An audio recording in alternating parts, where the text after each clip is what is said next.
programang ito ay rated SPG. Striktong patnubay at gabay ng magulang ang kailangan. Maaaring may masiselang tema, lengguwahe, karahasan, sexual, horror o droga na hindi angkop sa mga bata.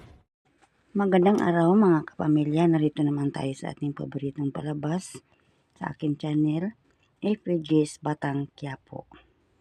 Nagduda si Facundo na ang Star of Venus, ang halaga yon is 300,000 million, sabi ni Facundo. Bantayan mo Marcelo ang gimmick ni Tanggol.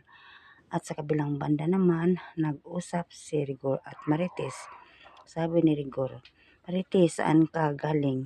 Akala ko si nanay mo ang pipiliin mo." "Hindi ako makasagot sa iyo, Rigor." "Oo, tumira ka dito pero ayaw ko na pumunta dito ang nanay mo at ang anak mo si Tanggol. Pag mangyari yon, oras na mawawasak ang pamumuhay natin." At nagtanong si Lina, "Ano ang pinag-usapan ninyo?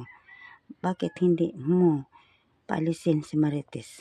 Kahit ano ang mangyari, si Marites ang may-ari sa bahay na ito.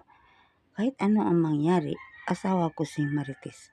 At si kay David, nag-uwi siya patungo inutusan sa ni Ramon. Ang sabi ni Olga, "Saan ka punta? Bukas kasal mo na." "Uwi ako." Pero ang sabi ni Olga, "Pupunta ka sa simbahan?" Sabi ni David, "Oo, pakasal kami ni Catherine." At kay Tanggol, ginamot ni Tanggol ang mga sugat ni Madonna at nagkakaisa sila Tanggol at kasama nila ang sabi nila, "Tanggol, nasa iyo ang Star of Venus?" "Wala, hindi ako magsinungaling." "Ang mabuti, kunin natin ang ating sahod na pera para umalis tayo dito." Pagdating ni Marcelo, binigyan sila ng pera. Naglikramo sila, "Konti lang. Buhay namin ang nakataya. Ito lang ang ibigay niyo sa amin." Ang sabi ni Marcelo, "Una pa lang yun. Kung mahanap ninyo ang Star of Venus, bigyan pa kayo ng malaking sahod." At sa kabilang banda naman, dumating si Tinding sa bahay ni Doña Benita. Galit na galit siya kay Tinding. "Saan ka galing?"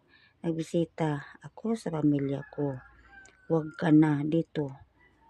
Lumayas ka." "Nora, parang awa mo. Huwag mo ako paalisin dito. Wala na akong pupuntahan. Wala na akong tirahan." Pagdating ni Senyor Facundo, "Walang masunod dito. Huwag kang umalis, Tinding. Dito ka tumira sa bahay ko." Ang sabi ni Tinding, "Salamat, mabuti ka pa. Maawa ka sa akin, Senyor." At hanggang dito lang mga kapatid. Sa sunod ay inyo naman nga abangan kung ano naman ang mga palabas. At huwag niyo akong kalimutan sa pag-share, like, subscribe. Maraming salamat.